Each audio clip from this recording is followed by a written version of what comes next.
Hey guys, sorry. I was just putting out a post. I see that some of you have requested, so I'm going to go through and start pulling everybody up. All right. That was another awesome town hall. I can't wait to see or hear what everybody has to say about it. So if you guys want to come up, request, and I will bring you up. Chip, you coming up today?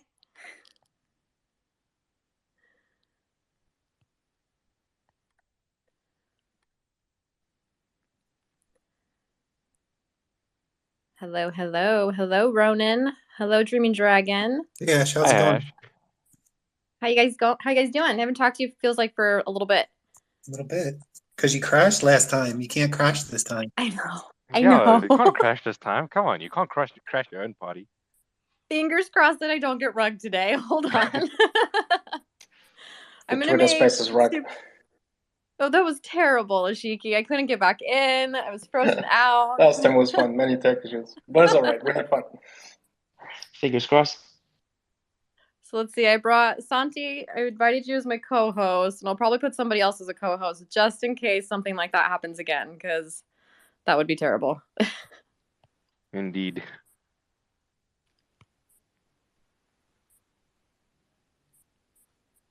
Did it work? Did it work? Santi, when are we Here you are, getting the Santi. status music for the Twitter Spaces? Hey guys, how are you? Hey, Fam? Santi. Hey Sandy, how's it going? All good, all good. It was a great town hall, a lot of fun. We had some new team members joining. It's great, and we will have more in the future. More team members from different areas. I know that the community liked it, or it seemed to be it seemed to have good reception. So we'll have a lot of different team members in the next town halls. Yeah, I think it was really cool having a bunch of people up there from, it kind of gives an inside look as to Chip. How are you doing today? Are you ready Hey, for it? yeah, I'm here. I'm ready. I'm excited.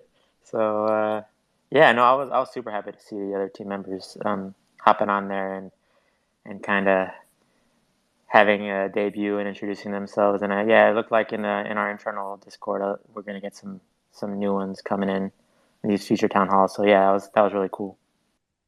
Really cool, Very. yeah. And Chip, you had a chill town hall. I suspect that there are a lot of questions coming to this space. Yeah, I Ronan didn't will get any let you off the questions. hook. Yeah, the I Ronin see ringers coming your Ronin, I way. see a lot of people. Be All right, careful, I'm Chip. ready. Yeah. Oh, you know me already. Like there is an encyclopedia already of questions that I have available to me. Not only You, from people that I know that are like, Ronan, we know you're gonna go and ask Chip and so on. Listen, you need to ask him this today as well. And I'm like, okay, I'll try. And then there's a bunch more that come my way the whole time. It's crazy. Yeah, I Ronin was. I had mean, I a, was shooting heavy in the foundation room. So, but I'd love to answer questions publicly facing as well. yeah, Ronin had his hand raised, so you probably expect some questions today, Chip. Oh my I gosh, you have wasn't no able to get idea. you on stage, Ronin. Sorry, It's man, not. but I wanted to change a little bit the faces there in the town hall. I like to let different people in, so yeah. No, You have Chip that's here, man. fine. Yeah, but that's Yeah. exactly it. I have Chip here now. Now it's like, my master plan comes to forte. But otherwise, Oh no, but no! oh What's yes, going on? yes, you best be wary and so on. I have questions laid out. I have come up with quite a few, especially with some things that are regarding some new related things to the roadmap. But yes, we shall get into that shortly. Guns loaded. Exactly, it's exactly that. If you don't, you can't bring a knife to a gunfight. It's a gun to a gunfight. I'm ready. Oh my God, I love it. So I guess, well, where do you guys want to start? Do you just want to unleash the Ronin, or is there anything in particular that everybody was excited to hear or learn about today? I'd love to hear your De- thoughts. There was some great Definitely stuff new dropped today. ships. 51 new ships coming out this year. I'm so excited for that. Yes, and they're going to be dropped on a regular schedule. So that's something that's exciting as well. And I believe starting next week, right, Santi? Sorry, I missed what you said, Ash. Sorry, I had Oh some no. connection issue. Oh no, you're all good. They were just talking about the ships, and so I believe we're starting with the first one next week, and they should be on a more Oh, consistent schedule this year. yeah, it looks like it. Yeah. Hopefully we can get it. It's next week. I mean, that's Uh, so cool because of the fact that that they're releasing 51 ships and so on. We have 52 weeks in a year and everything like that. If they were systematically saying like releasing a ship every single week, we would basically have one less than in the entire year and so on. But I mean, that's so cool that every single week, almost every single week, we would have either one or another week gap where we would have at least two per week, for instance. Yeah, Well, do you think we get the? Oh, sorry. Sorry. No, real quick. It's 48 ships and 3 Titans. So it's a little different. Yeah. So do you think we get a brochure next Tuesday? Is that what? I think so. Yes, I actually think so. Yeah, I think would be cool. brochure is on the works. Yeah, I believe that's what I've heard too. I think it's coming soon. Yeah. Because the reveal is Tuesday, right? So, but not the brochure you think, then Ashes, or? Yeah, the reveal is Tuesday. I believe the reveal actually comes with the brochure because the ship is only being available on the Thursday. So the reveal itself and everything like that will most likely be the brochure with whatever the first indication of the ship might be. I don't know if we would have a brochure that's as like comprehensive as the last one, because I know I've seen the ships that are coming out, and some of them we have the art already started, and like the conceptualization's already well underway, but we haven't named them. So if we came out with a brochure like immediately, we would have to like force ourselves to name them prematurely. So I guess my speculation is we wouldn't necessarily come with a brochure with all 51 ships anytime soon, but that doesn't mean we can't release the near term ones. Yeah, brochure for the first 2 months. Are there any specific ships or manufacturer you guys are most excited about? I think we're personally excited about a Rainbow Capital ship. I'm excited to see the Titans come about this year. Firstly, those 3 that will be coming into play this year, hopefully. And then as well as we don't have much of the Busan line at all with the ships. So I'm looking very forward to seeing. Yeah, I'm looking very forward to seeing what the Oni ships designs are and so on, because we just have one thing, which is the Titan itself, and we have no other concept or no other like concept to go around what the Oni ships basically look like, other than some that are mixed together with 2 factions. So to get an Oni driven or Oni faction driven ship, I think that's going to look amazing, and I can't wait for that. Do you know what? I can't wait for the showroom. I think that's going to be awesome. Just being able to, like what Michael said about summoning your ship. So just standing there, summoning it from your wallet, and it just flies right in. I'm stoked for that. 100% agree with that. No, look, and even with some of the little sneak peeks that we got this past few weeks from the Star Atlas team in regarding to things that are being presented in UE5. I mean, the dynamics with just the short little GIF between everything that was happening with when they were entering to view the Visas O-Pod, that first initial reveal that we got, and then the more so recent one, where they are basically showing us the height difference and how they are basically coping for everybody having or wanting to have their own playstyle with their characters and so on, that there isn't going to be a mishap between if you were a small character or a large character. The design or how the features will go along will be basically dynamic for everybody, which I think is awesome that they've shown that towards the community, saying that whatever it is that you guys want to play, at the end of the day, we support it 110%, and that you guys will have just as fun whether you're a small character or a large character at the end of the day.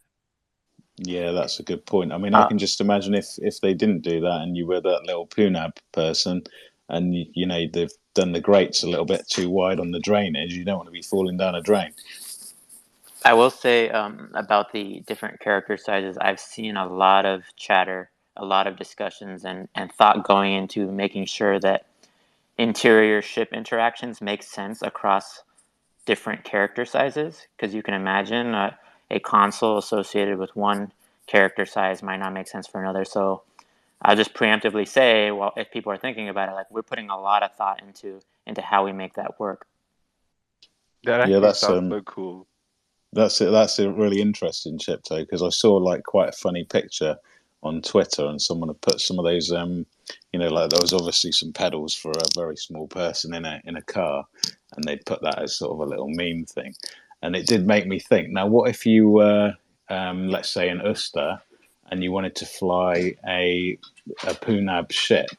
Is that going to be like a problem, like fitting through doorways or sitting, trying to sit in a tiny little chair?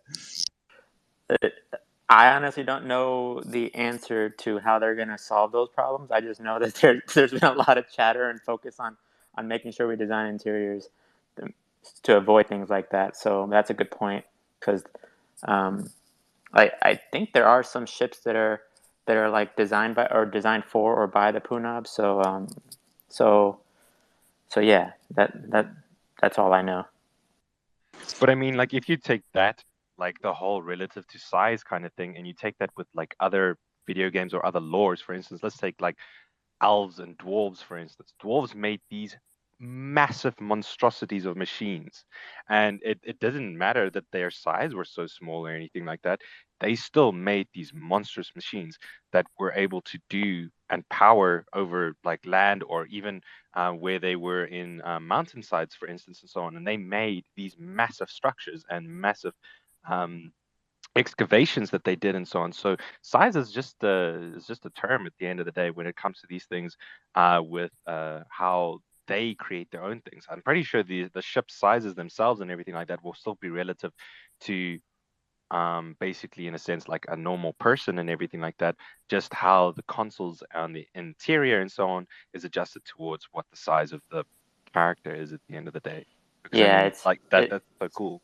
It's essentially the ergonomics associated with the interfaces, the consoles and things like that. That's really the complex issue or problem to solve. But the ships themselves, there's these standardized sizes across that we've lumped into different categories, and I think a large Punab ship will still be a large ship relative to all the other ones. Right? I did notice, like the interior artwork for the Punab ships.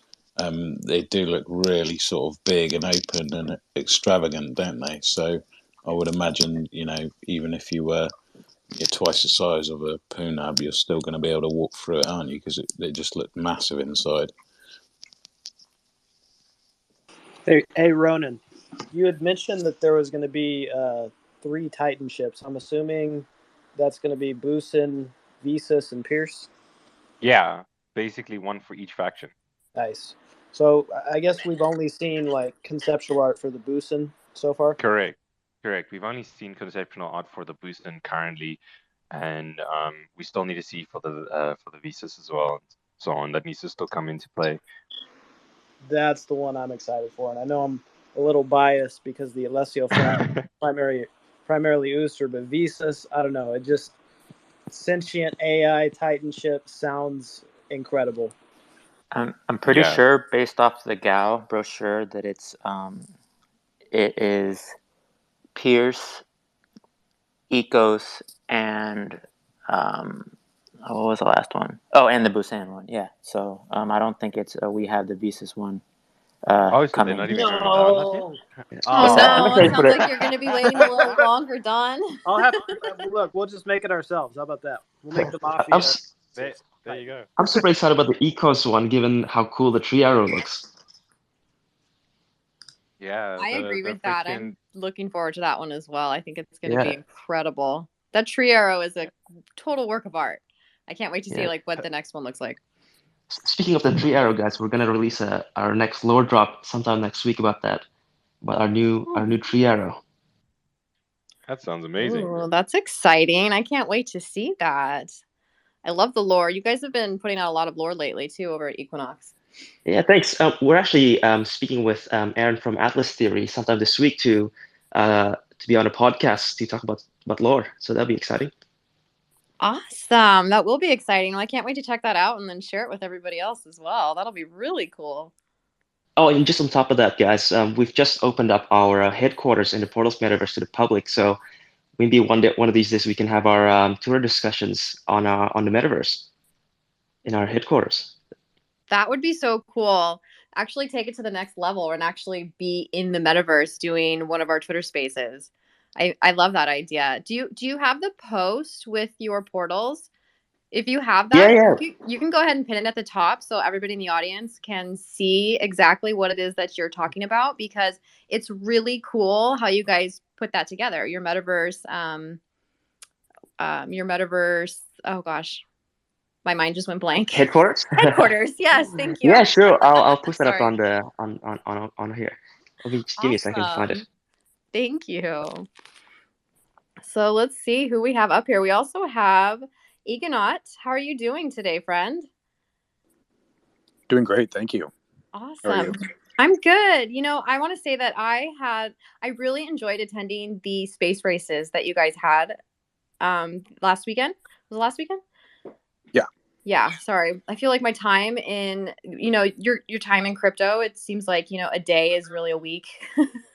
Yep. It just moves so much differently around here. But the space races you guys had were really, really cool. And are you guys planning on doing any more in the future? Absolutely. Yeah, thank you for coming, and thank you for the support. We had the first space-based races to award Star Atlas assets in gaming history, sponsored by the club, and we are very excited to be hosting them again. We had a great display of sportsmanship. During one of these races, they were 1v1, and during one of them, a pilot got stuck on the course. They were going around a space station, one cut too close and got stuck, and their competitor stopped, turned around, and nudged them free instead of continuing on to win the course. It was just great to see. Love that energy right there at the beginning, and looking forward to carrying these forward into the future.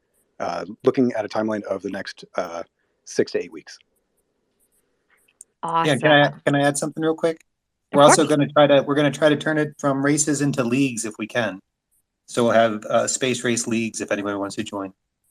Exactly. Oh, that's epic. I love that. That's so cool. You can get more people involved. So if anybody's in the audience and you're interested in racing some really cool spaceships to win really cool spaceships, I definitely recommend checking it out. It was a really cool experience. And then we also have, let's see, hey, Metaverse Explorer, how are you doing? Are you there? Oh my God! Hey, I didn't have my mic on, and I was like fully shocked. Hey, thanks for. Oh, I'm sorry. All good. Yeah, I'm actually just finished my little recap information summary for my next video, which I'm about to record right after this Twitter Spaces ends. Very cool. Yeah, so if anybody's in the audience and they're unfamiliar, Metaverse Explorer, he's one of the content creators within Star Atlas, and he always puts out really great information. So I definitely recommend checking out his latest videos. They're always awesome. You do a great job. Thank you. I can't do it without my guild, Aphia. Yes, Aphia. Ronald, I see Ronald over there too. Yeah, he's always represent. Awesome. So I guess, is there anything that surprised you guys today in the town hall? Just curious. Yes, we have twice as many ships as originally mentioned last time. Twice as many ships. I'm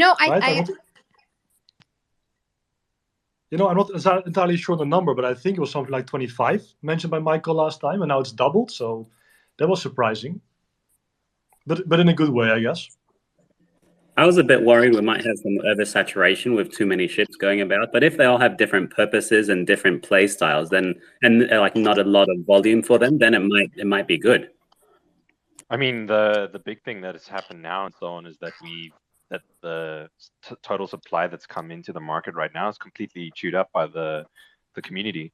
So I think what they've done now and so on is they're trying to add a supply where it'll have a constant flow, so that when new people do come towards Star Atlas, that they will have the opportunity of getting these ships at least at potentially at stock price, or at least a little bit above it, compared to what it was when the crypto was in a very high situation. So I think they're just trying to supply more and more people with the opportunity of entering the Star Atlas metaverse by supplying more stock, of course. Yeah, I think you're right on there, Ronan, because also what we've got to remember is that there may be a fair few ships on the market, but a lot of those ships are beyond a lot of people's price range. So, by bringing in especially some, more cheaper ships, it's going to definitely increase the growth of Star Atlas because people can afford to get in then. What I wanted to find out is that, so they did mention, yes, 51 new ships coming out, but they didn't specifically mention that all of them will be on the Atlas USDC markets, just released. Well, some of them will be able to craft some of them through Cream, won't we? That's what I think. Well, with Cream and so on, what Chip has basically told us and so on is that the first iteration of the ships that may come in, or are going to basically come into play, is the Fimble line. Just plain Fimble, no Fimble boosters or ecos and so on. So those, I don't know if it could potentially be. I mean, Chip, you could probably comment on that if part of the 51 would basically be that. Yeah. So what I'll say is that with Cream, depending on which phase we implement manufacturer loyalty progression, that's when you can build the other non-Fimble ships. So if we can bring that in sooner, then you will be able to craft some of the other ships with earlier rather than later. But if we don't get manufacturer loyalty in the first iteration, then it'll most likely just be the Fimbles. Right, so Chip, just to confirm, and you don't have to confirm, but it's possible some of these 51 ships will be able to craft them, and they might likely be Fimbles because the loyalty might not be out yet. Yeah. And the intent is for every ship to be craftable. But to reiterate, some of these 51 ships will be Fimbles, and you will be able to craft them in Cream. Awesome, cool, thank you. Looking forward to it. Yep. Hey, Shep, just a question about that. Will we need to have blueprints for them, or can anybody make the smaller ships without a blueprint? You will need blueprints for the ships. So, say I'd imagine that if you don't need manufacturer loyalty for a ship, you'll still need to acquire the blueprint in some way. Will the blueprints have a usage limit? For instance, I've seen in many other games, for instance, where you have a blueprint that has a designated amount that you can actually craft towards this blueprint before you need to acquire another blueprint, or will it be that once you have the blueprint, it's unlimited? Unless the economics of the game requires otherwise, blueprints are intended to be once unlocked. That's it. Chip, can you give us some alpha whether those blueprints will be tradable, or is Miles, it something the that station is reported a distress signal last night. They think it came from your dad's ship. Yeah, I don't think blueprints will be tradable. We want to really reward the players who ship has been reported missing for put in a lot 20 of years time now. and Pretty sure he's not coming back. If blueprints are tradable, then somebody can just buy all the blueprints and just shortcut that entire process. Yeah, doesn't that also people with really high loyalty can just monetize their loyalty, which is kind of counterintuitive. What is this place? Wait, say that again? Yeah, so what the previous question was that people with high loyalty will be able to acquire these blueprints and sell it on the market, which kind of goes against what loyalty is. Yeah, exactly. It's like they the found out we had the map. manufacturer They're gonna kill us for it. That's the actions that goes over their operation, and reward you with these blueprints. It'd be weird if you went ahead and sold that proprietary information out there. Well, I think.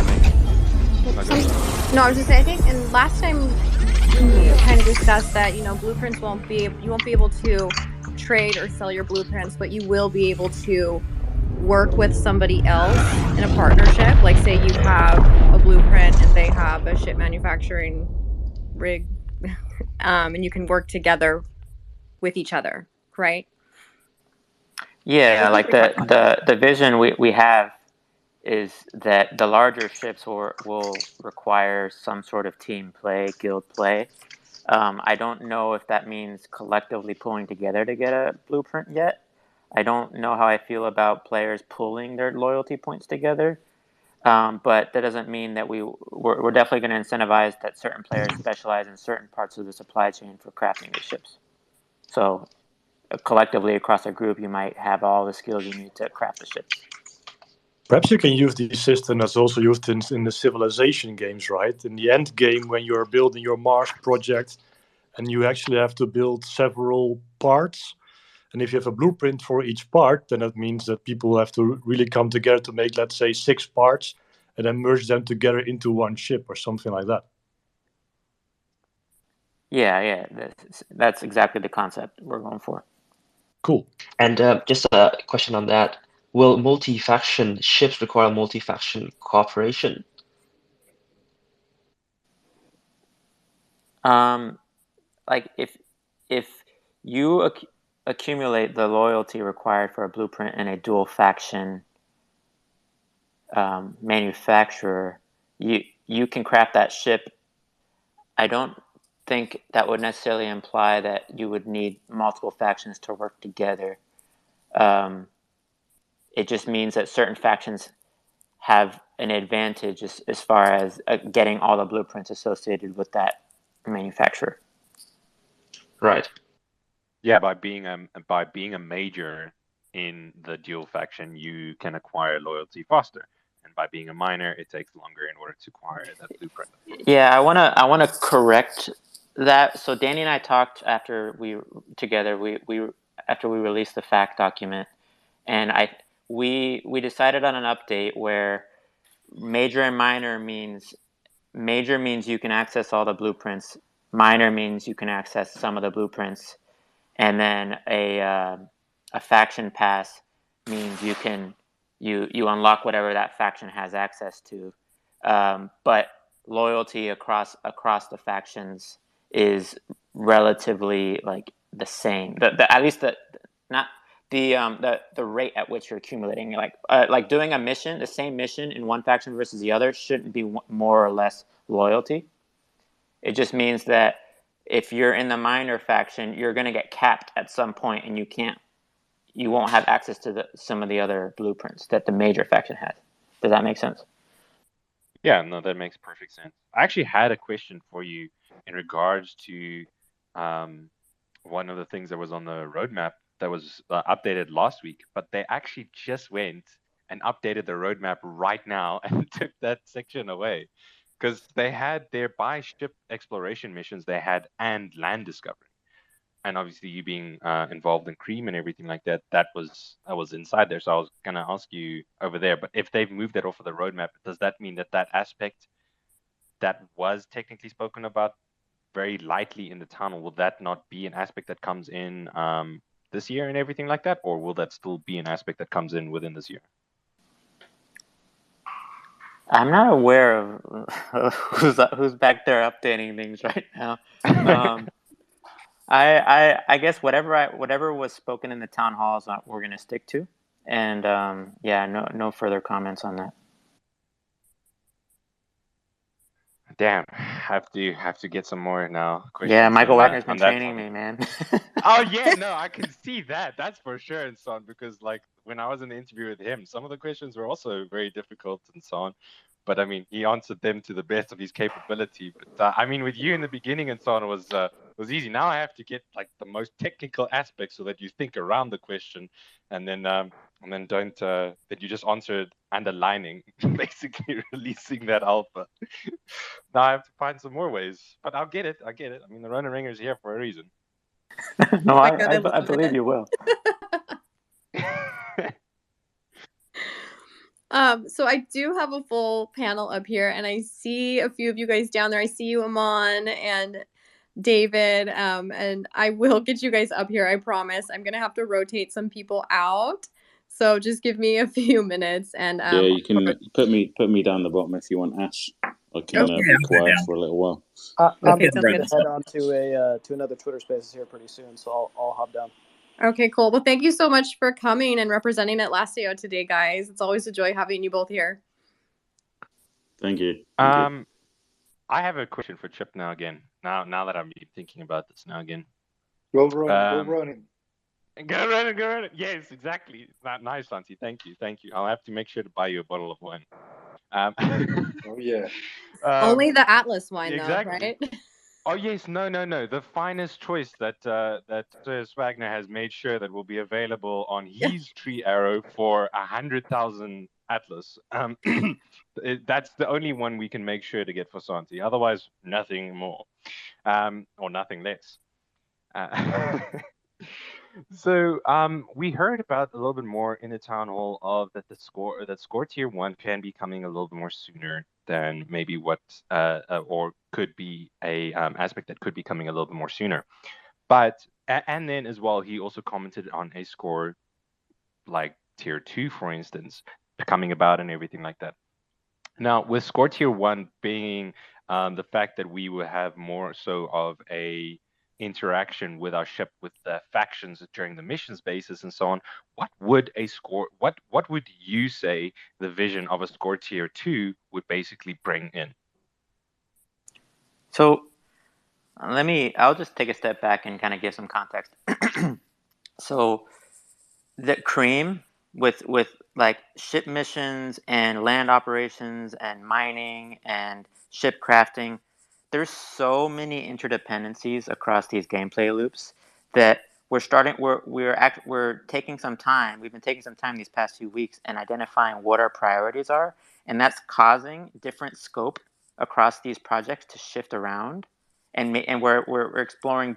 We've actually come up with some better options and better gameplay experiences, and that's causing these projects that we previously had like partitioned out very discreetly, where they're starting to blend, and we haven't quite gotten around to renaming it or kind of shuffling the scope on the roadmap right now. So that's why there was like this kind of I guess we weren't very clear on the town hall, and that's why. So I think we're going to need some time to kind of settle some things. It doesn't mean anything's like pushing back or we're delaying anything. It's more that different gameplay loops are either being brought forward and some are being moved back as we figure out what the priority for our community is.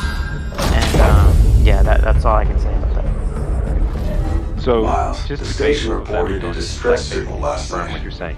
I think it came from your Some dad's of the ship. aspects of, say, for instance, The signal. or tier 1 It came from past would the outer be ring. more so available How is that sooner even possible? because of the fact His that ship has some been of these reported things missing for in 20 Score years Tier 1 now. have shut Pretty maybe sure he's say not from coming Score back. Tier 1 to Score Tier 2, for instance. And then as such, that's why everything We go there. We might not come back. Some may come out sooner with What is this place? fewer features, but still the overall aspect of what's going on in it. This is going to change Yeah, everything. it's kind of like if we decided that certain parts of Cream and certain parts of the core T1 were more important, and we created a new project focused on that, and then other programs, I believe the Amplified, They found out are we have the going map. back a little They're far. gonna kill us That's for kind it. of what's going on. So, If that's the case, That makes sense. there's only one thing we can do. Certain aspects of Score Tier 1 shifting around to see which aspects actually link with one another in bringing them both at the same time. yeah, because like it wasn't very clean just having like land operations and crafting by itself, and then ship missions, some other like the ship missions, kind of this isolated project. It didn't make sense in the phasing of it all, so we're reevaluating and things are shifting around. But a lot of the scope is still there, and it's just kind of being delivered in a different way. That's so cool. I'm sorry. I'm absolute nerd for this stuff. So yeah, you know me, I'll question away fully and then just freak out at the end. Chip, can I perhaps ask you a question concerning land? Yeah. Cool.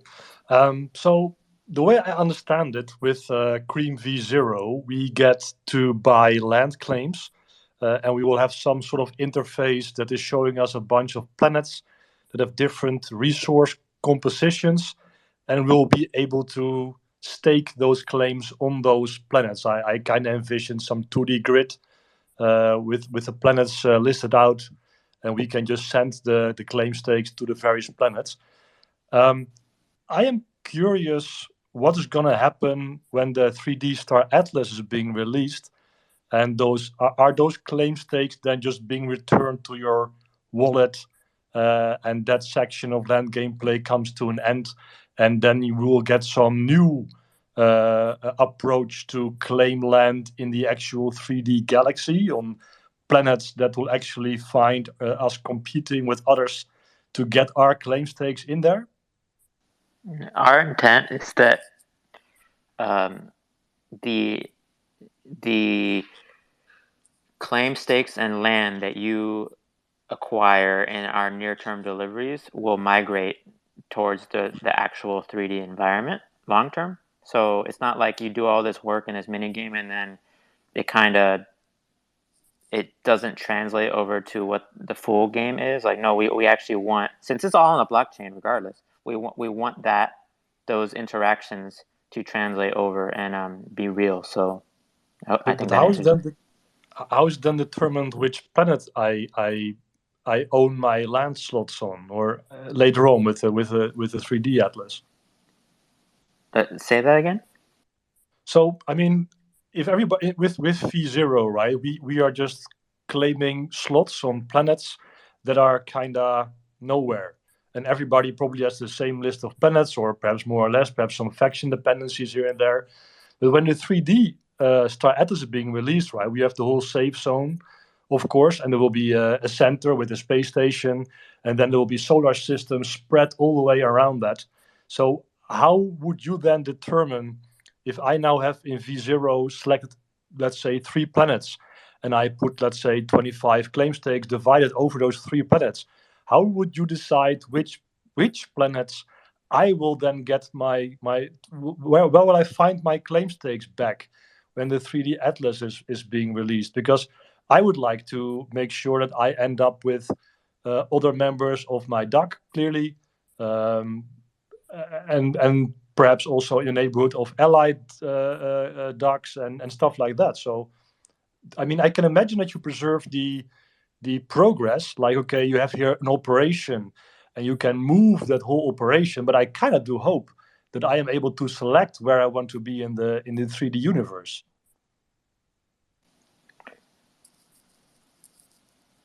I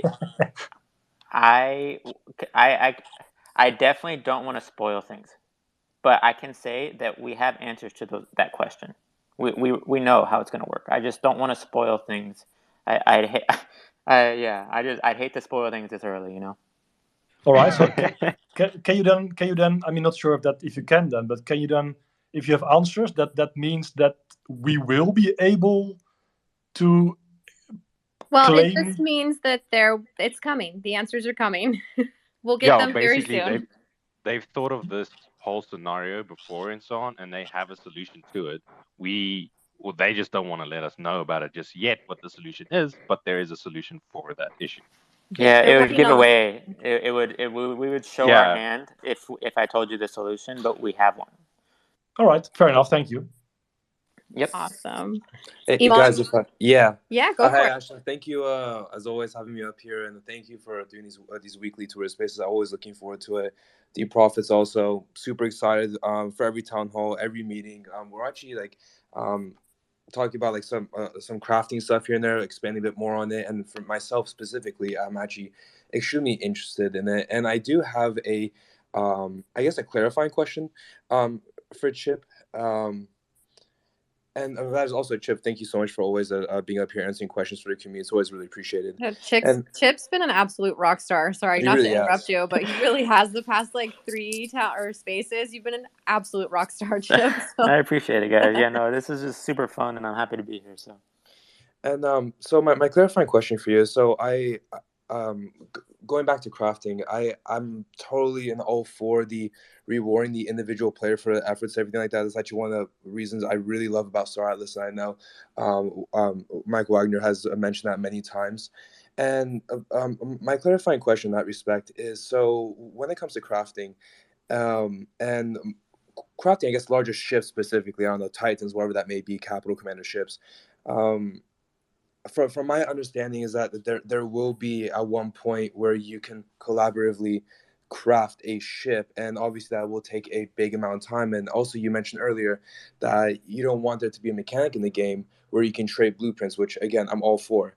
I'm all for not being able to exploit a system like that and actually be willing to declare themselves. But if someone's going to contribute towards crafting a very big ship or commander ship, whatever that may be, how will this be implemented in such a way where they themselves will not have access to a blueprint? Because in order to contribute to crafting, you're gonna need some kind of information to some extent. Well, I'd imagine. I mean, there's probably going to be a lot of options for players to collaborate on this. But one example is that you have a person, a member in your guild that it specializes in warp drives or something. Like these things are super expensive on the market, but they were willing to craft them for you at cost and like sell them to you, or like you can give them other things that they want. You can barter. So there will be ways to collaborate and make ship crafting collaborative and certain. And if guilds kind of build up their members and their skills and their resources, like you'll have somebody a person that can do, like somebody designated to do every single portion of the ship crafting, especially for these really large ones.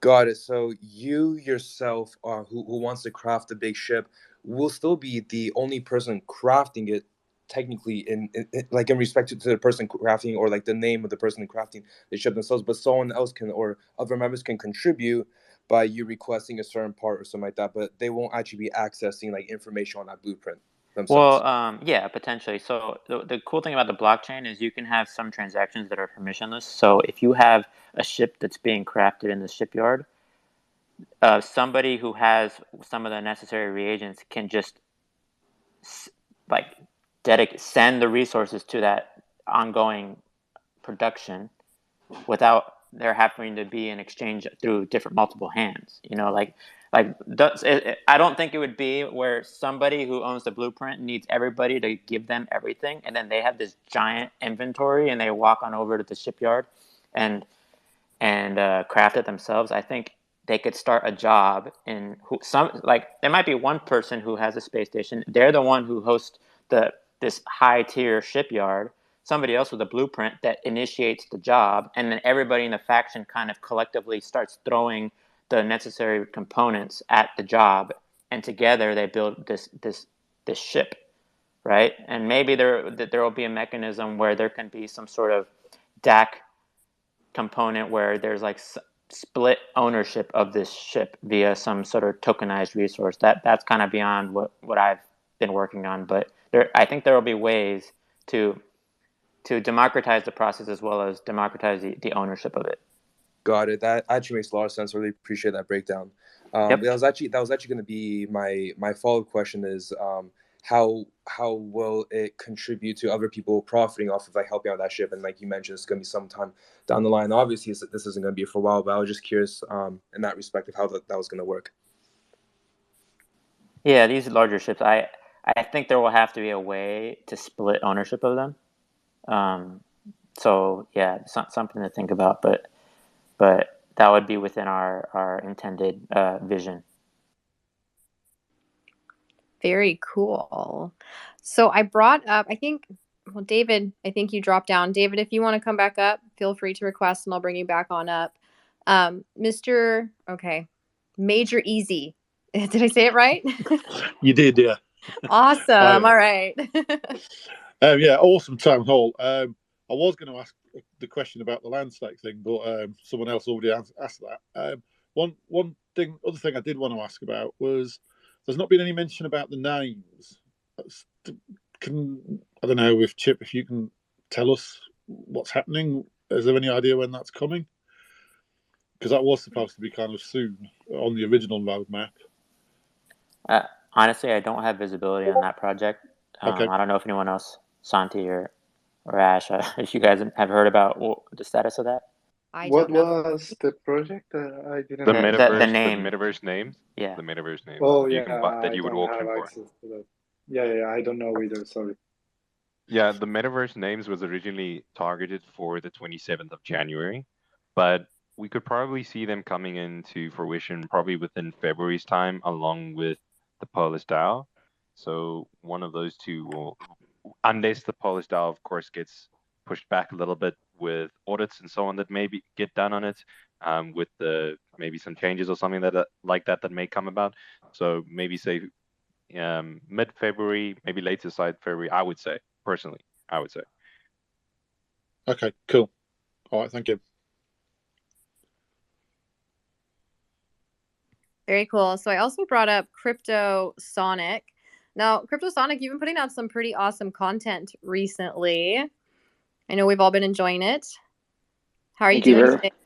Oh, thanks. Thanks for having me. I appreciate that. Yeah, trying to contribute in any way that I can. I've been lucky enough to land myself with Xcode and Deep Profits, so kind of been working with them, and yeah, I got some ideas that I want to come to reality. So, but yeah. Anyway, my question for you guys is kind of related to accumulating the loyalty in order to obtain the blueprints, resources, and craft certain ships.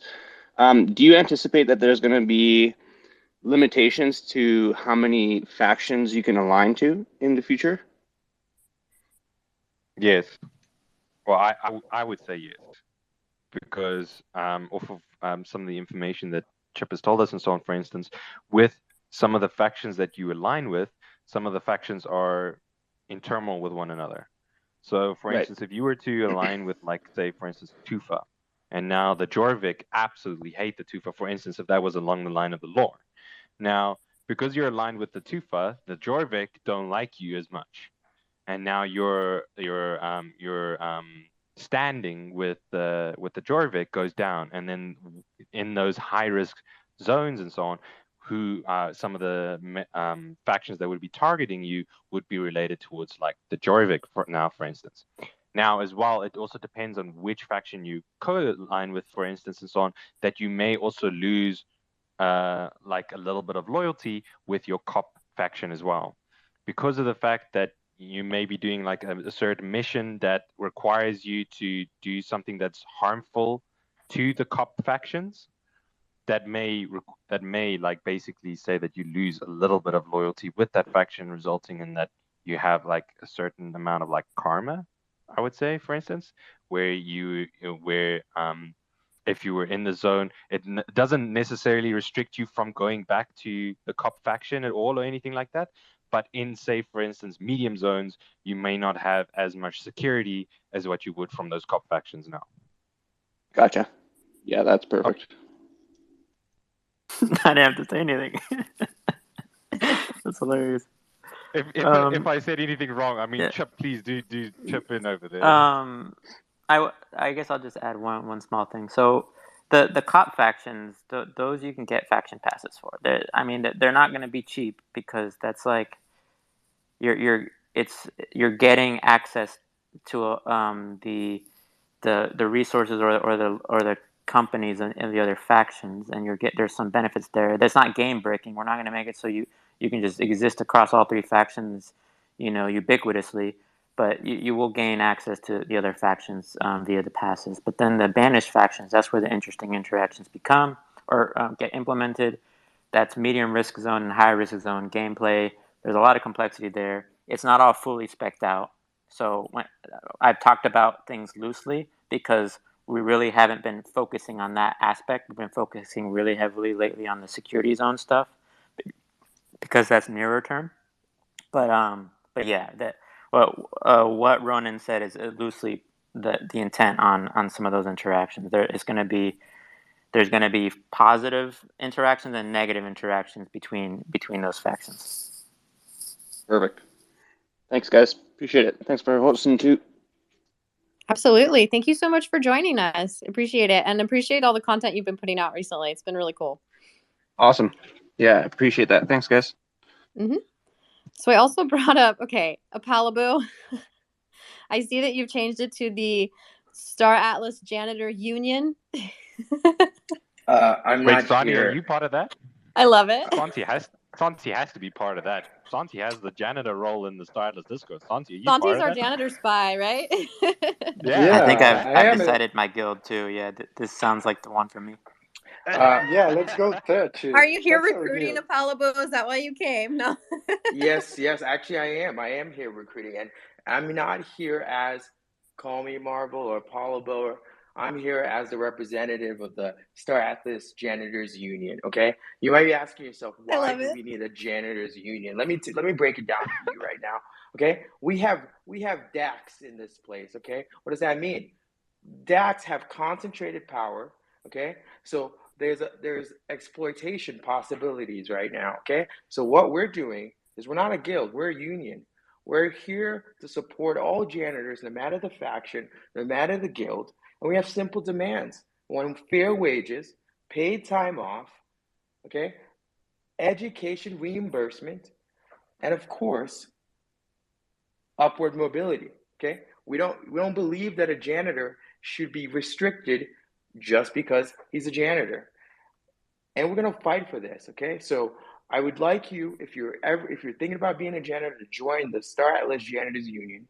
We'll be working hard to negotiate with every single DAC, making sure every janitor gets the fair wage they deserve, paid time off, guaranteed education and reimbursement, and upward mobility. Okay, and that's it for me. And the question for the Star Atlas crew is, you guys are building a lot of tools that help the DACs. What are you going to build to help the unions, to help the workers keeping these ships clean? Because dirt leads to, hold on now. Palabo, you're killing me right now. A dirty ship leads to disease and sickness, and you don't need that. A clean guild is a wealthy guild. So what are you guys doing for the union? What are you guys doing for the janitors? I have a few questions for the union right now and so on. On the case of education right over there, as you stated, that needs to be reimbursed. Of course, no, 100% needs to be reimbursed. On the education aspect over there, can you just define a little bit more so what the education is going to be for each of the janitors along the line for basically cleaning the ships? Listen here. Have you seen these ships?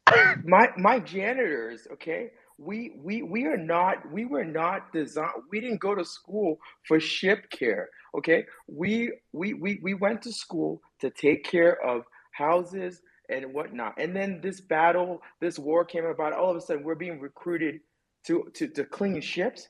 We need to be educated on technology, engineering, systems design, ship designs, and frankly speaking, you do not want a poorly paid, undereducated janitors cleaning your ships in the middle of battle. You do not want a underpaid, demotivated janitor, because you know what? Maybe he's not cleaning as well. All of a sudden, maybe there are rodents running around. How motivated would your crewmates be when they're getting bit in bed by bed bugs? Think about it, guys. Oh my I'm God. just giving you facts. Oh okay? no. I have a question. I'm have a only question. hiring Santi and Chip as my janitors for my ships. That's it. I That's want to fine. know, if I join the janitors union, if we can sweep the NFT floors together. Do it. Listen, I just want you to understand something, okay? The janitors union is not about money. It's about protecting our people. Now, if sweeping the floors enables us to protect our people, we'll do what we have to do. Okay? So I'm telling y'all better get ready. If you run a DAC, you better get ready for some tough negotiations. We're not backing down. We're not backing down. Okay? Be ready, guys. We're coming in hard. Hey, Janitors Union, I just want to say real quick, the Mafia would like a word with you. Listen, we can talk. No. We can talk. Set up the meeting. He's going to make you an offer you can't refuse. Let's make it happen. And now that's it for me. We said our piece. Follow us, support the cause, because janitors are the real heroes of Star Atlas, guys. A clean guild is a wealthy guild. Thank you, guys. And power to the people. That was incredible. Exactly. I think you deserve like a round of applause right now. That was amazing, friend. Throw some hundreds in the chats, guys. Like, genuinely, that's crazy. In regards to that janitor union, so Santi, if you're going to be on my ship and everything like that, do I have to go through them to get you? Yes. Yeah, man. Yes. Yeah. 100%. Oh, You kidding me? You kidding me? We're not dealing. okay. We're not I'm dealing sorry. with I'm sorry. That was Oh a my stupid goodness. question. What is even that wait, question? can I get a 2-for-1 deal and get Santi and ship on my ship, Oh my please? goodness. This is what I'm talking about. This is what I'm talking about. Already trying to undercut the price They're on paid our janitors. individually. They're paid individually, but I still want Chip and Santi. Oh my He's already goodness. trying Listen, to undercut you guys. Like, come on, listen. Ronan. This is what we crazy. deal with This here. is Do you crazy. see why we need this? 2-for-1 deal. 2-for-1 deals. Listen, What they is get this? paid individually still. What is this? Are we at the grocery store? We're talking about hardworking humans, dedicated people. Frankly speaking, your janitors are the hardest working people on the ship. Okay, they got to clean this thing all day and night. Okay, I'm just saying. I'm not Imagine letting you cleaning guys after battles. lowball. Woo. Thank you. Do you want a bloody, Yeah, especially some of those slippery battles ship? I'm about to go through. Okay, I'll leave it at that. Santi, do not talk to these people. I'll handle this negotiation from now on. This is ridiculous, Thank you guys. very Ridiculous. much. Okay, I feel protected. I feel protected. So in order for me to get Santi or Chip, I'll have to go through you in order to get one of them. Listen, I'm just here to represent Santi's best interest, and I'm telling you right now, the way you're talking, yes. The way you're talking right now, Okay, I'll make sure to go through you. Don't worry. I still want Santi and I want Chip, so I'll make sure to go through you. Good. I think those are some pretty costly janitors, though, Ronan. So I don't know if you're going to get a 2-for-1 deal with those. I'll have to cough up some Atlas. I know they're going to be costly, but I mean, damn, those clean floors. So long as Santi's not there near the command room, I know he's going to be stealing that information over there. But I'll leave it at this. If you are interested in joining the union, please follow us. We'll be having our first union meeting about sometime next week to discuss some of our demands, some of the things that matters to us, some of the issues we're already spotting in this Star Atlas economy. All right, thank you guys. Thank you, friend. This turned out to be super Argentinian in 1 minute. Exactly. Oh, that was amazing. Okay, so Mike, do you have a question for the room? Thank you again for coming up. I always enjoy you coming up and I hear myself. Sorry. Oh yeah. Thanks for having me. Thanks for having me up, Ash. Oh Absolutely. My God. Oh man, yeah. I'm totally in support of the janitors union. Yep. That's power to the people. But yeah, so so my question was, I was actually had a question about politics. Because like I've been inspired reading the post about Polis from Jose. And so my question was, I was thinking like I think the best, like a good strategy would be for like for like lower to medium range like Polis holders to be able to kind of focus their attention on a regional DAO to like have the best chance of having a good amount of influence. And to do that, it would be a good strategy to try to like get a lot of land in one area so that you could have influence over the place where you have a lot of land. So I was wondering, as we transition from, Cream version 0 into like the 3D version of the game, would that be a strategy that that the Star Atlas development team would be in support of? Do you mean like, for instance, with the regional DAOs and everything like that, where you're saying small to medium holders are like contributing to a DAO, a regional DAO, and everything like that? Are you meaning like having those people add towards one kind of thing, or are you talking about them adding that to get benefits out of it? I guess my idea of the DAOs is like it's a like part of the game is like political domination. So like as when we try to gain influence over like a regional DAO or or a factional DAO or even the whole game DAO, like the part of our strategy is we should be trying to like advocate for our interests, so it's like, some players might have like, millions of dollars, like a lot of polis, so maybe they would be you benefit from, they'd be able to like have real influence in like the whole faction DAO, but like a more medium range polis holder would probably, they would be able to best serve their interests and have the most influence by like, I guess I don't know if this is the way it's going to work, but from what I was reading, it's like you'll be able to like stake to like a regional DAO or something like that, and then you'll be able to get in, like, have influence in that region. So I can answer a few of those things for you right now. So on the basis of like the whole regional DAO and everything like that, obviously that comes with the staking of your polis to the polis DAO, and then having obviously a powering group, or maybe even say, for instance, a DAC comes about and puts about, if they have the most polis for that control, then they would have the control of that region. But that does not necessarily indicate that the lower people or the medium to lower, or the low to medium people, sorry, put it in that category, are still out of the picture entirely. Now, within the DACs and within the alliances that are made across the DACs and so on, the members inside of those DACs will be able to contribute polis to their DAC in order to through the polis staking, essentially, at the end of the day. And then how that would work is that if the DAC made a decision where all the members were happy with that decision, then they would be able to either overrule the governing party of that region, or basically put laws or things in place through having the most polis for that region at the end of the day.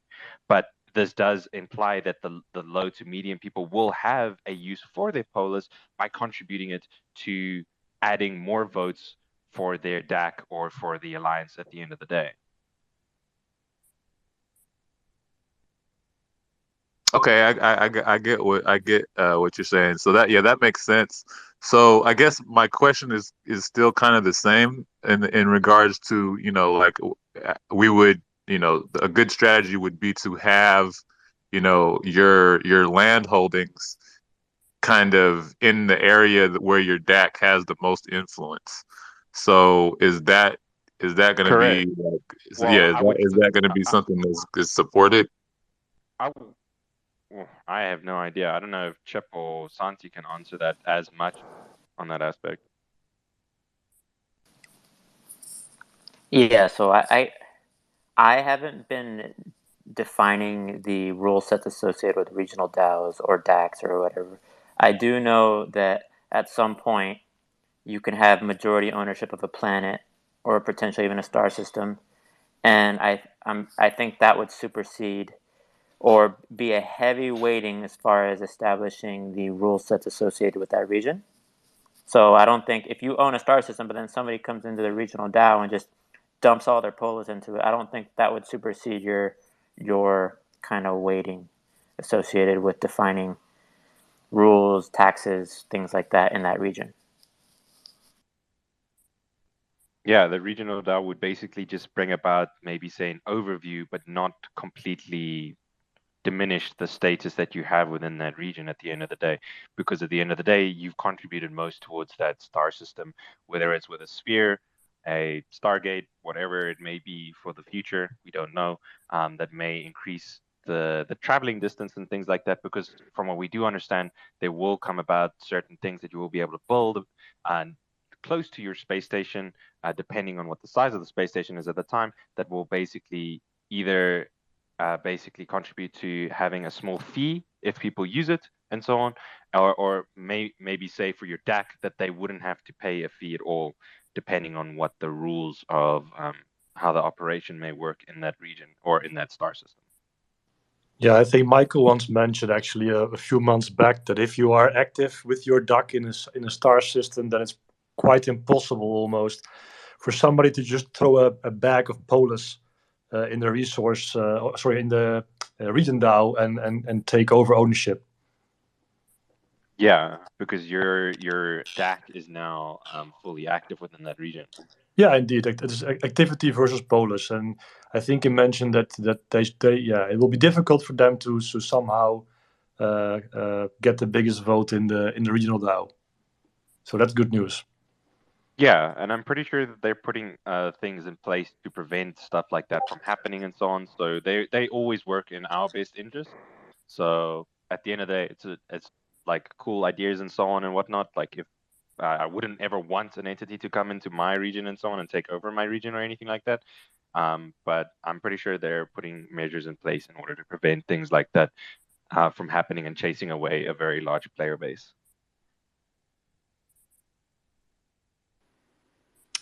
All right. Go ahead, Chip.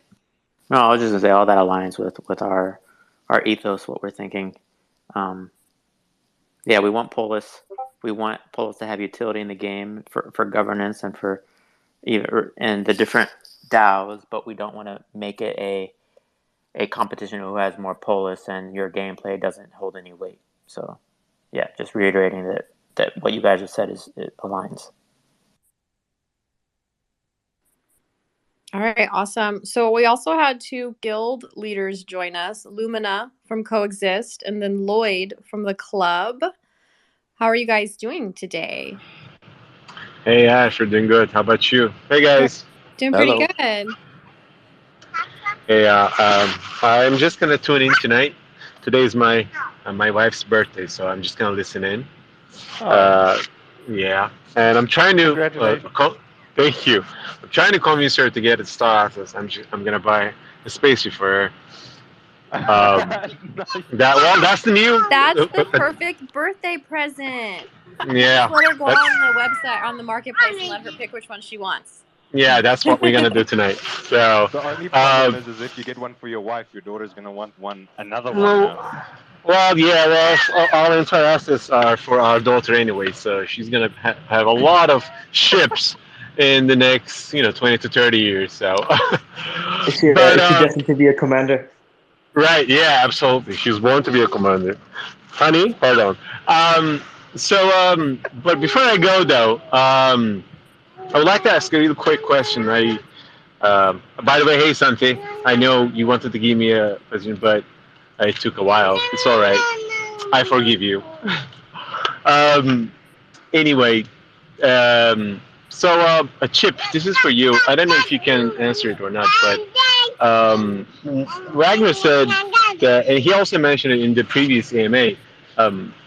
We were able to once you guys launched the showroom module, we were able to pretty much summon our ships and check it out. Now, if that is the case, I cannot help myself and ask this question. Are you guys done with all the rendering and textures of big ships like Three Arrow and C11s and everything? Like we will be able to summon any of the ships that we own, also including the upcoming ships. Are they all done? Yeah, the intent is that anything you own, you can, at least ship-wise, I don't know about the other things, but ship-wise, anything you own, you'll be able to summon. Okay, it's great to know. Thank you. Because I was just curious, I'm sorry, go ahead. No, go ahead. Because I was just curious that if the textures of the models of those big ships are done, but apparently you guys are on top of it, so that's great. Very cool. Well, I hope your wife has a wonderful birthday, and make sure you treat her to some nice ships tonight. Yes, absolutely. Thank you for stopping by, friend. Swagner's wine. Yeah, the Atlas wine. The Atlas yeah, wine. Exactly. Atlas wine, yeah. I love it. So, Lloyd, thank you so much for joining us today. How are you doing? Very well, thank you. Thank you for bringing me up. Of course. Lots going on in Star Atlas, which is great. I'm also having to leave my wife to come to these spaces every other Friday, and she's starting to get a little bit tired about that. Just as we sit down for our pizza and wine, we start the town hall, so I have to disappear. So, oh no, I'm so sorry. I don't want to cause well, any like marriage issues. I'm just on that time. I'm just on that time zone, you know. Friday night, 8 o'clock, boom.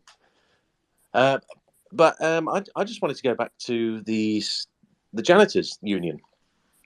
Now, we all had a bit of fun talking about sweeping the floors and things, but there is definitely a serious note behind that. I come from the shipping industry, and everyone's on different salaries, even for the same rank. So if I'm an engineer from the UK, my cost of living is higher, so my salary generally is higher than someone from a different, even a different European country. So if the tokenomics or the economics in Star Atlas allow it, if we could set up some sort of minimum salary for a rank across the world, that would be, I think, the first global minimum wage ever created, I'd imagine. It's very difficult because every country has different costs of living. But, you know, part of this is all about transfer of wealth and leveling up low-income countries. I'd be interested to see some math on that one, really, and if it's actually possible. And we'll try to achieve it. We'll just see how it goes. I mean, in the short term, you know, there's no scholarships in the short term, but you know, in the longer term, once we actually have that available, I'd really like to look into that. I think that's such an interesting idea. I can tell by the hundreds, like other people agree with that as well. I think that could be really beneficial to a lot of people around the world. So I think that's such an interesting idea that you just brought up, Lloyd. Yeah, I mean, yeah. So it might not just be for the janitors. It could be you know, across the board with all different ranks and career paths within the game. So if there's a way of bringing up some calculations, then I'll be interested to see them. I've never thought about this, and that's really cool. It's opened my eyes about some potentials. I'd be hesitant to dictate that players need to pay this much for these things. I mean, I at first thought like that takes away some freedom from some players, but then enables other players, and it's like finding the balance there. It's kind of difficult to wrestle yeah, with. this would be an agreement. I don't think it should come from Star Atlas. Okay. You know, it'll just be something that is you know, a DAC might want to trial out. Yeah, that'd be a beautiful regional DAO where, like, in our region, if you're going to hire these ranks, these jobs, this is the minimum wage, and that'd be really interesting. I'd be interested to see something like that play out. That'd be really cool. You're describing a union, by the way. You're describing a union. But it also makes availability for people or individuals who may want to come into Star Atlas who may not have, for instance, a ship or anything like that. If the possibility that Star Atlas offers people a job potential where you don't have a ship, but you have the potential of being hired to be on a ship, I mean, that makes an entirely, that literally opens up the world for people who have access to the internet, but might not have the funds in order to gain access to Star Atlas through a ship. Now you have access to Star Atlas and funds by playing and being part of a crew on somebody's ship.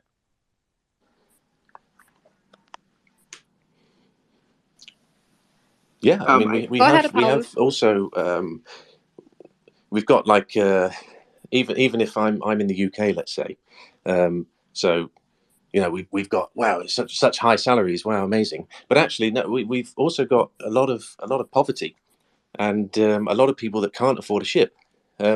So me being a capitalist DAC, I'm going to go over to a lower income country because I can find cheap labour. But actually, I would very much like to support everyone and bring everyone up. So bringing in a kind of a minimum is definitely worth looking at least.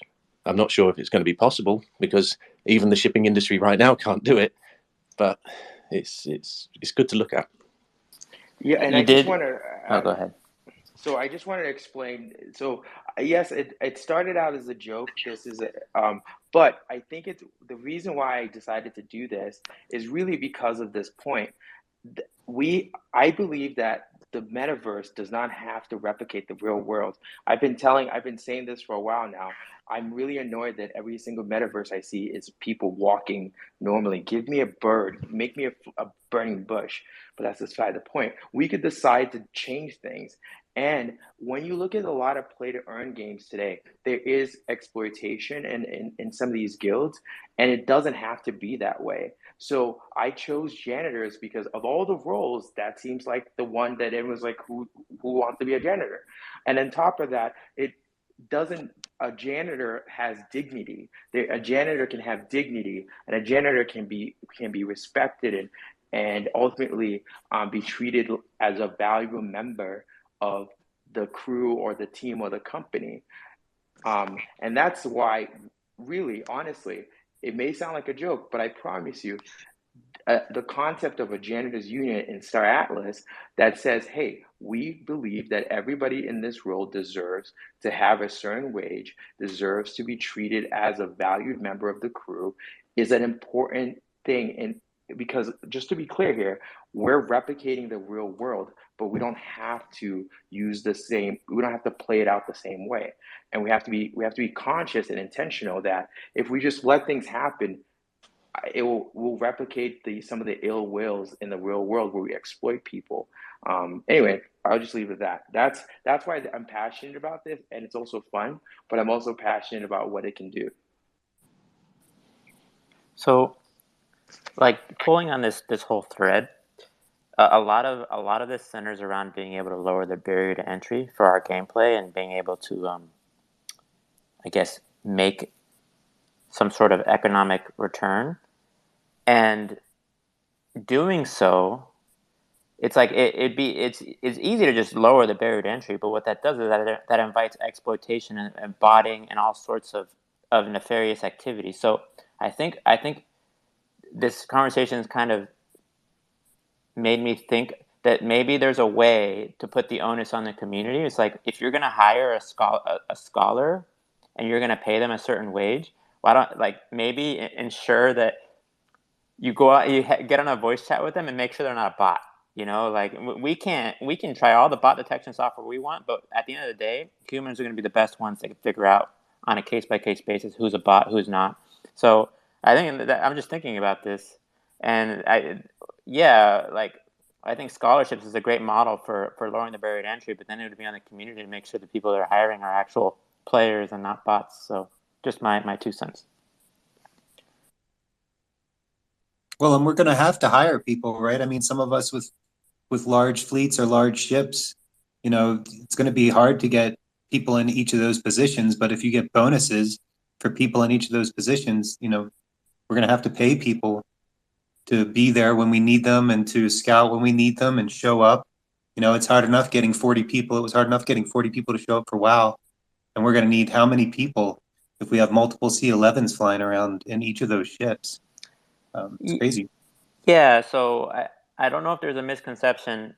If you have a ship with hundreds of crew slots or dozens maybe, that doesn't necessarily mean they need to be filled with dozens of real-time players. Like you can have multiple crew in your own wallet or in your own account that can fill those slots.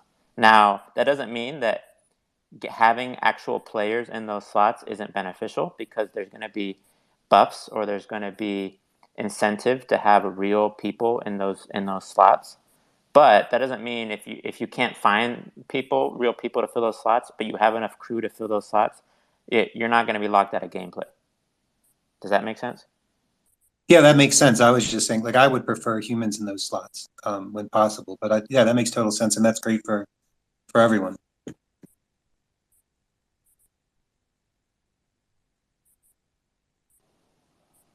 All right. So go ahead, Engineer Guild. Did you have a comment on that?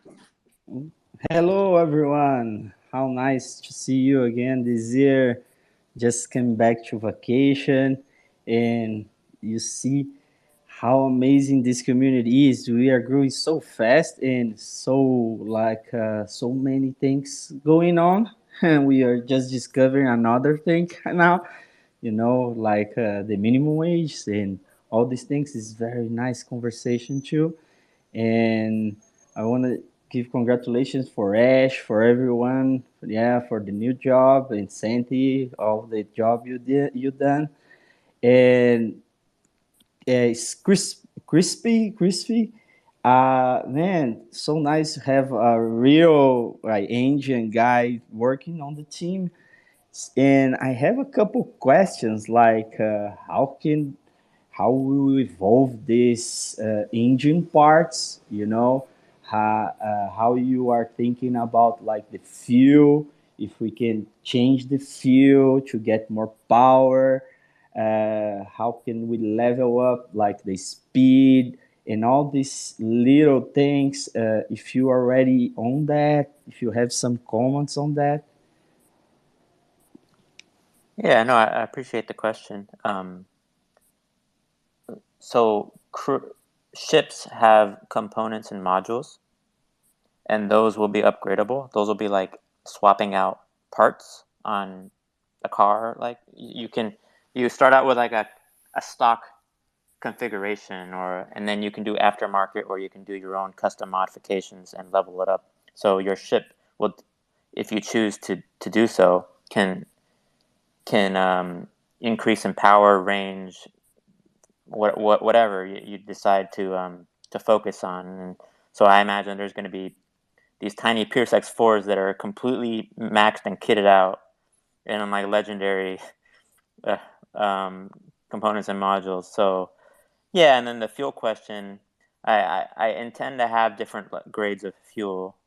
So yeah, that way certain fuels are more energy dense, and you get more bang for your buck for filling up the tank kind of thing.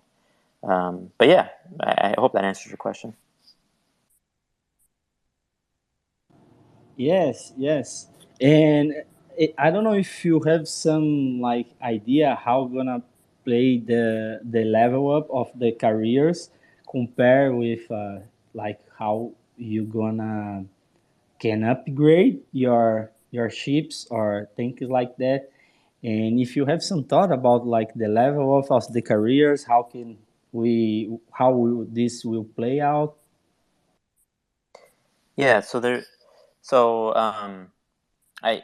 I want to make it clear that ships won't level up. Those will be upgraded over time. Then your crew, as they're completing jobs, they will over time specialize in different crew roles, and they will level up over time. And then you'll have, I think, I don't know if we've decided 100%, but you will level up at some sort of you'll level up your role levels, like your ability to do data running, your ability to do bounty hunting. That might be closer to, some of that progression might be like account locked and not necessarily tied to a crew. I haven't seen the exact way we're going to do it, but I know that you will be able to level up those careers over time as you complete the appropriate missions. So yeah. And you have some like idea if this can on the cream or tier 2, tier 2, something like that. I couldn't hear. I think you were asking what project all the scope of that falls into. Yeah. Okay. I don't necessarily want to say quite yet, but it's scoped out. Just don't want to say exactly tied to one particular project yet. Nice, man. Nice. Thank you. Thank you. I have like Yep. a lot of questions, but it's just nice to meet you, man. And Yeah. nice to see you are really thinking about these little things, the few things. It's one of our like when you get started with the chips and like how they are dealing with the technology today, and you got like a very interesting, oh, how can we got this together, the reality of what we are doing on the ships and on the engine about it, and how can we develop for the Star Atlas. It's very nice to see your job. Yeah, I appreciate that. I appreciate your questions. So yeah, thanks for the words of praise. Awesome. So, Morningstar Ritual, I know you've been waiting for a little bit with your hand raised. Did you have a question that you wanted to ask the panel? Yeah. Thanks for. I'm at work, so I was kind of like going back and forth. But hey everyone, and this question mostly is for Chip and Santi maybe. And I know a lot of us, and I'm sitting here listening, and it's great. And Lido, I like the idea of the minimum, sort of global minimum wage, universal minimum wage. But my mind always goes to like the meta of the game of what we're doing, and that's what I consider myself. That's my hobby. I like online gaming, and there's something to the concept of a meta is what players, how they play the game. And it might be odd in a weird direction, but if anyone who knows about the history of Eve Online and all the wars and everything, is there going to be an established rule that we can't go into what we're calling high risk, which is similar, I think, to nullsec, that a large guild can't go into nullsec, establish an area, and run a casino? That's like, and again, if anyone doesn't know what I'm talking about, just Google Casino Wars Eve, and you'll maybe understand why I'm asking this, because I just believe that in the end, it's a great time that we're experiencing right now. Everyone is coming together, but when the actual game plays, people don't necessarily play nice, and things could really break into all out war. I know it sounds like crazy right now, but that is kind of like where we could go. And is there an established decision that there is going to be no gambling in the metaverse in Star Atlas? I don't know. Maybe Chip can answer more in this one, but from what I understand and so on, with anything that happens with third-party integration, whether so long as it follows a set boundaries that come into play and so on, the possibilities are endless for what can come in and what can go out. So Ronan, so like we have the racing. So essentially there could be an area where a guild established like a race course, and people come and they race, and correct, it right, and then yes. We're now gambling on. And again, if anyone has doesn't know why I'm asking this question or what direction I'm going, just please give yourself an hour. It probably will turn into 5, and just Google Casino Wars Eve Online. It goes insane directions, and I think it's endlessly fascinating to me, and that's one reason why I'm really excited to be here right now, and I'm invested in this game and in the community. But it can get into crazy areas. Are you saying that it's bad? That all that the things that players ended up doing because they had the freedom to do so in nullsec, that was bad? No, I'm not saying that's bad at all, Chip. What I'm saying is I think a lot of people that are in the game right now, it's very communal and it's very nice. And as a person that played Eve and played it for years, it kind of doesn't get nice. And I'm just wondering, because the casino owners, they basically started a war because they wanted to have fun. And I mean, we're going to have the freedom to do that. So I'm just wondering, are we going to be able to create casinos as guilds and players? Yeah. Where's the mafia family when you need them? Exactly. Exactly. I was just about to say the same. They all left. Yeah, exactly. So long as it's within the boundaries that Star Atlas sets, and everything like that, anything is possible. It's literally so long as it's within the boundaries. And if that's the third party integration that comes into play and everything like that, then it will be allowed and so on. I understand with what you're saying, like the community is great and everything like that. But at the end of the day, everybody who is here is anticipating that, there will come a time where war will break out and so on. Perfect. I don't know when that is. I have no idea when that is. It may be 2 years, maybe 3 years, maybe 10 years or something like that or whatnot and so on. But there are like alliances and things like that are being set in place in order to try for more so the beginning for, I would say, maybe 1 to 3 years or something like that, where the beginning aspect of what the metaverse is of Star Atlas is at least initially set up and everything like that before like all out like hell breaks loose in a sense, like a massive war breaks out and everything like that. But is the possibility for war there? 100%, and it can happen anytime, like with anything that may come in, and whether it's third-party integration or a third party acting on that and on that behalf or something like that. It is a possibility. Perfect. You guys have a great night. Thank you. Thank you for joining us. So, I think King Ooster just dropped. Cryptosonic, I saw you hop back up. What's up? Yeah, I friend? got another. Thanks for bringing me up. I got another question just kind of popped into my mind. Is there any plan on bringing in land vehicles to sale? Just out of curiosity. I haven't seen any chatter about that, but I can't rule it out as a possibility. Fair enough. Awesome. Thanks. Okay, so real quick, I did bring up Karush and Archetype. We've been going for a while now, almost an hour or like an hour and a half or so.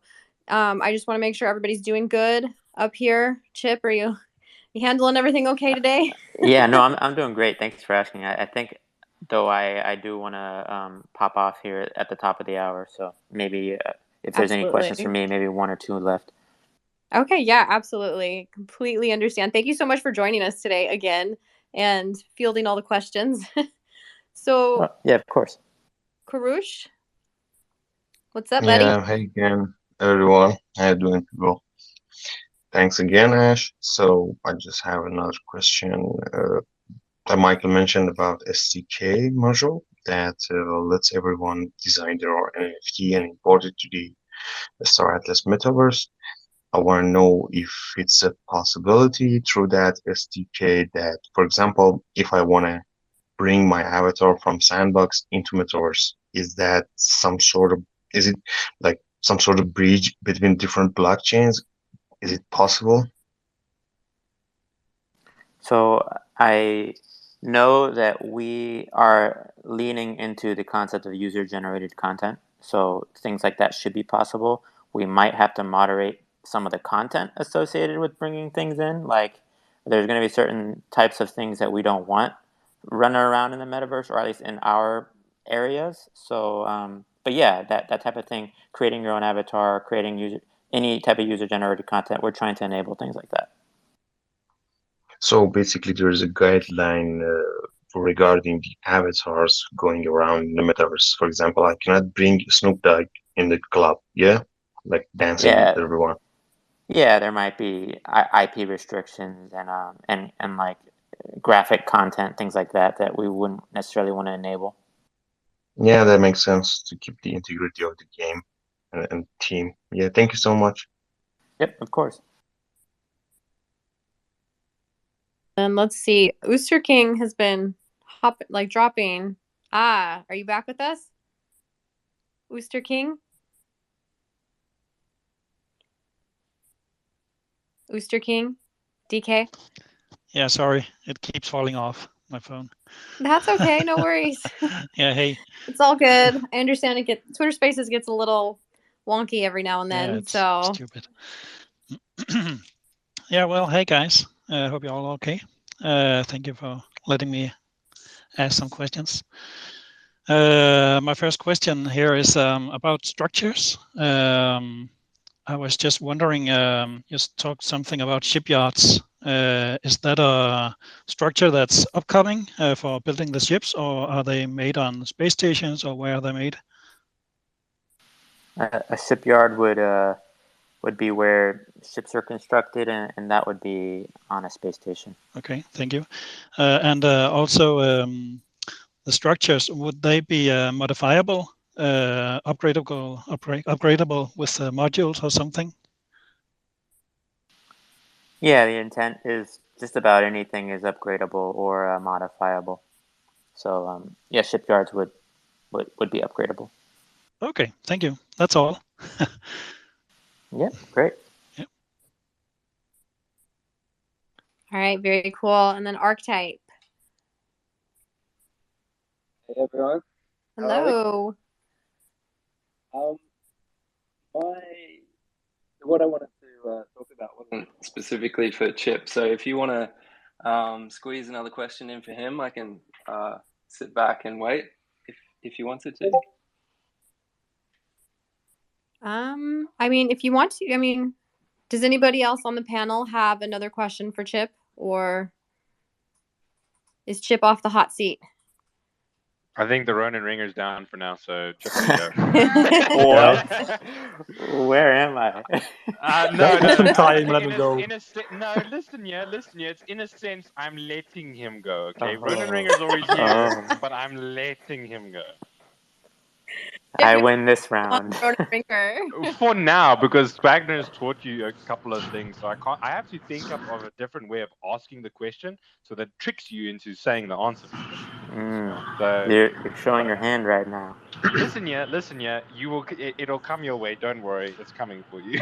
All right. Well, I guess I'm gonna hop off here since it sounds like we're transitioning topics. But I do want to give.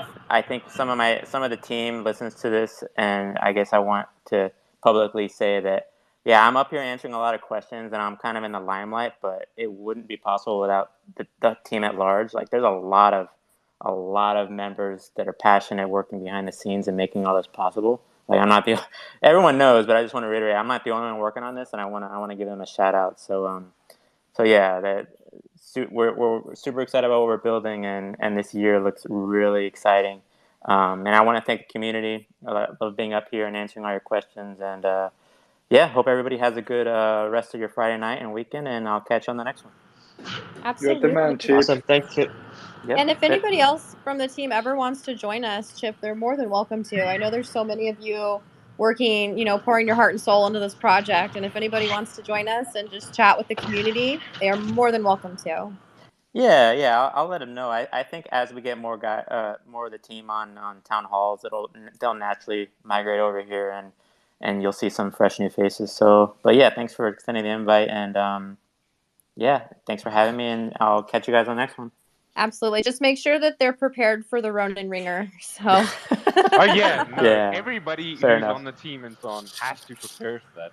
It's a must at this stage. Yeah, it's a rite of passage.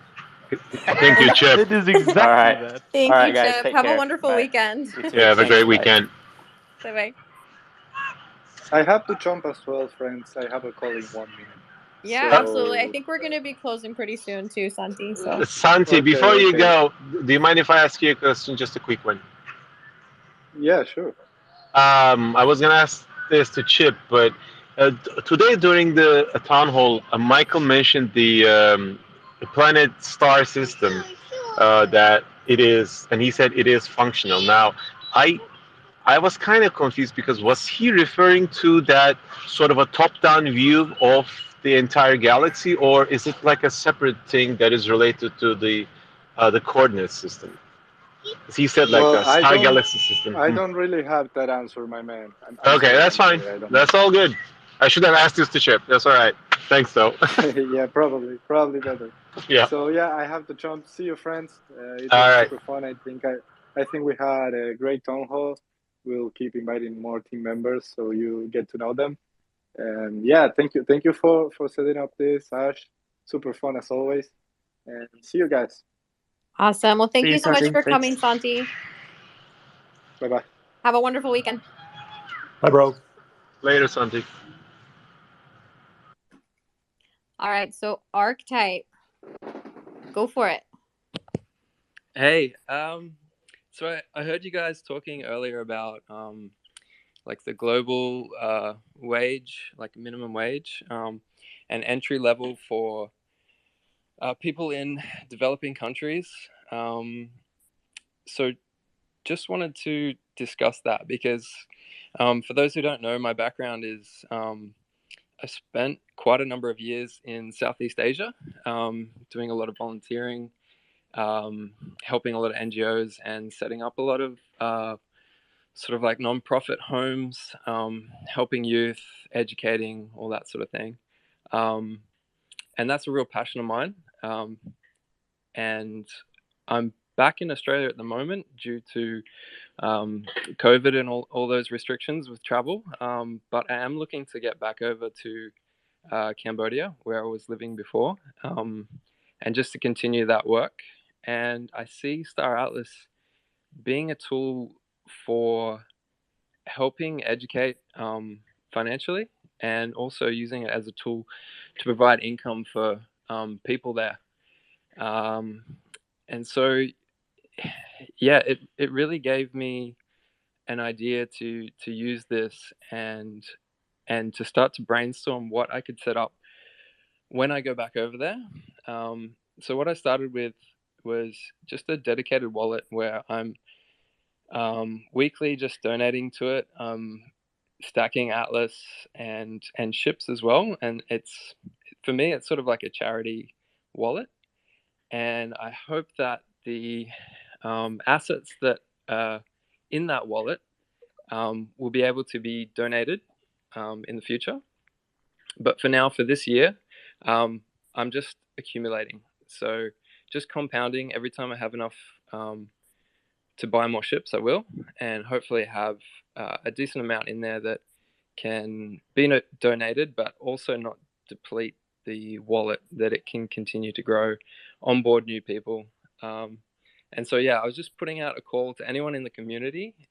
If they had similar thoughts of doing something like this, if we could just brainstorm together, share ideas, perhaps it could be a Twitter Spaces discussion in the future regarding this. But yeah, I can just see that it's such a good tool. It's such a open tool, the Star Atlas platform, that anyone can get involved. And some of these people in these countries, they just need that start. They're willing, they're hardworking, they're intelligent, but they just need to be shown a way, and they just need that little step up, and they can turn something small into something great. I've seen it happen.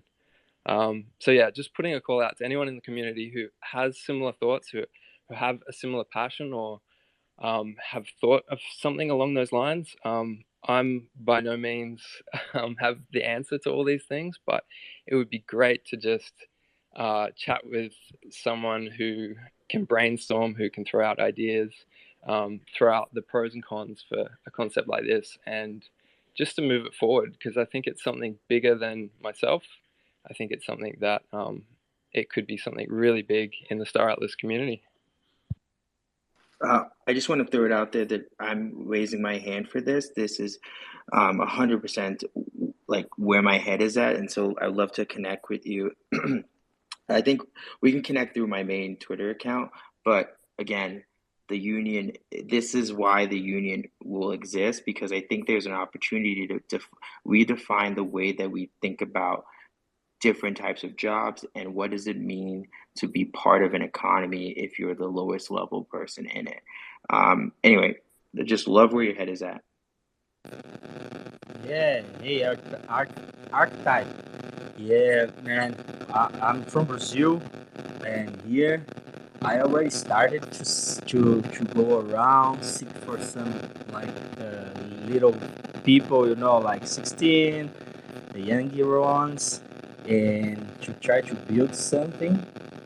Yeah, I think it's a very good opportunity here when we can get together. The good vibe of what these guys have on the internet or playing games and get them to work to get evolved on the career.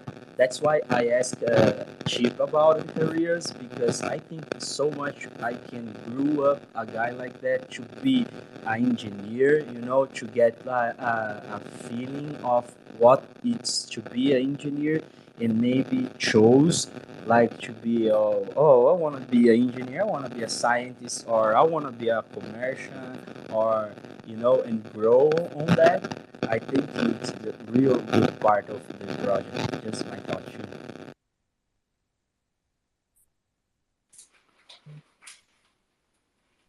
Oh, can you guys hear me? Yeah, we can hear you. Oh, okay, Yeah, we good. can hear you. It got really quiet for a second. I'm sorry. I thought I got rugged again. I was like, no. Not my Twitter space. Not my Twitter space again. No, I think that that's an incredible idea. And I think that that's, it's such a cool thing with holding these Twitter spaces is it allows people to come up and, spitball their ideas, and then you guys can all connect and work together on something, in the future, move forward and work together on something. And I think that that's an incredible idea that you just brought up, Archetype. And I just want to point out, Archetype, that Star Atlas Janitors Union is a Palibu, right? Yeah. Okay, good. I saw the profile pictures changed, but yeah, I could recognize the voice. Okay, good. I just wanted to make sure so that if you guys do, like, when you connect on it, that you know that it's really him. So. As far as I'm concerned, when I'm in this account, I am simply a representative of the union. I'm not a Apollo. I'm channeling the janitors. I'm merely a conduit. So I don't know who this Apollo is that you're talking about. Okay. You're right. I'm sorry. Make sure to hit you up for those two janitors. I'm really in high demand for. Listen, you can get I might give you a good deal for being one of the first in. Maybe. Oh my gosh. Okay. Yes. No, I'm coming right away. Well, you're gonna need somebody over there at the club to clean up all the damage after Dreaming Dragon takes everyone to war. So. Facts, actually. I mean, I'm not taking people to war. I'm not taking anybody to war. Defending against war.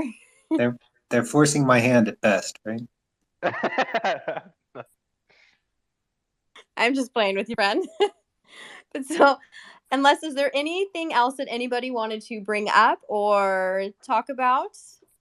I just want to just want to again say, whether or not you're going to be a janitor in Star Atlas, please join us and help us redefine what it means to be a quote unquote lowly crewmate.